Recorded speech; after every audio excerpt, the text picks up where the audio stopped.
The following is rated S for spoilers.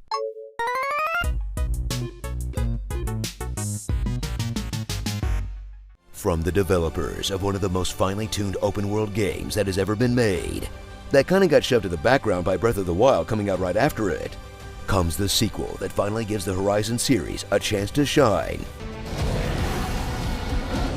Oh, come on! Horizon Forbidden West.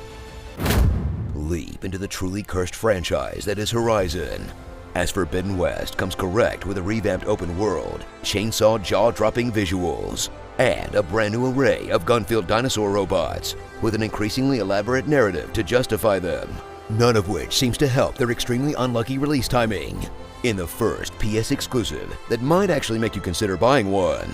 If you could anyway, because somehow you still have to sell your kidney on the dark web to get it.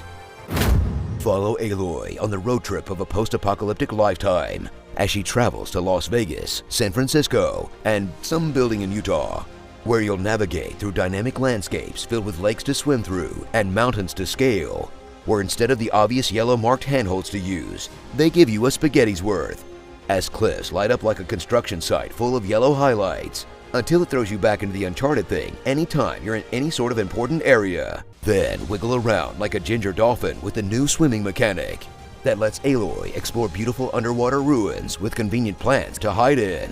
Just don't think too hard about how she learned to swim like an Olympian while growing up in the outskirts of a tribal community in Colorado.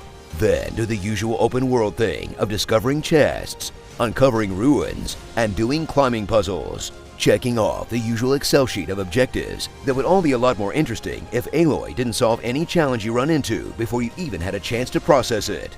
I should take a look at the bottom of the crane's arm. Maybe I can use my weight to make it drop. I think this is an elevator. We get it, Aloy. You're a nerd.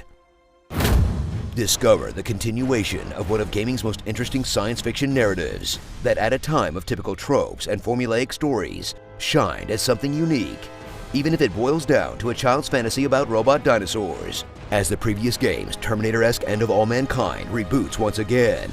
Then watch as Aloy braves the wild, wild west as she presses on to save the world from climate change by gathering all the missing sub-programs like Captain Planet that go crazy because of the pain of self-awareness or something. Yes. Same, computer. Same. As you listen to her talk to herself for hours. The Banuk can survive freezing, so can I.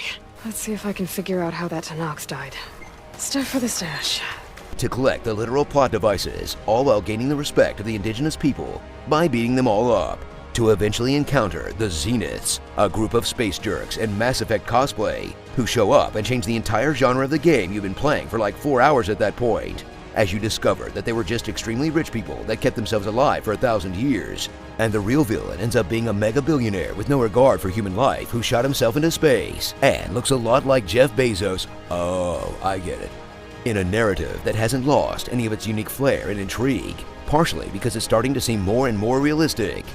I mean, at least they get giant robots at their apocalypse. What do we get? Twitter?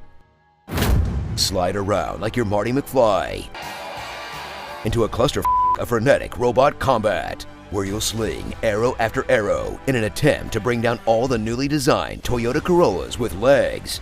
Then prepare to get completely pummeled, or you'll get demolished by projectiles with a ridiculous radius and always some annoying status effect, or enemies that just straight up jump across the map at you as your arrows bounce impotently off any place that isn't a weak point. Then stop all combat to constantly open your radio menu and craft the ammo for the element that you think they'll be weak to, until every fight starts to feel like being in an AP Chem class. Then just say screw it and set a bunch of IEDs around the field until everything blows up, and hope you can fill out your Valor bar so you can use one of your skill tree specials that you'll absolutely need after getting crushed to death by a crocodile for the 5th time, until you finish your epic battle against the robot behemoths and have to spend another 15 minutes picking up scrap in a battle system that feels like an accurate portrayal of what it would be like to fight a tank with a bow. And I know they have a very robust custom difficulty setting that lets you fight at your comfort level, but I've been way too conditioned by gamer culture to even consider putting a slider down for a reason as trivial as having fun. So get ready to pick those berries and have a dino-rific time in a game, despite its graphical grandeur and more than competent design, can't seem to catch a break. Look, you really want to win Game of the Year? Let us ride the dope Spinosaurus with the lasers. No Breath of the Wild is gonna top that. Starring Nora the Explorer, the only guy in this game who gets any action. Droopy dog. That's Zoe Raven. Dave Bautista that got his face painted at a carnival. Manic Pixie Seed Girl. Beloy. Lance Reddick playing himself. Infinity Trinity. Giga Boomers.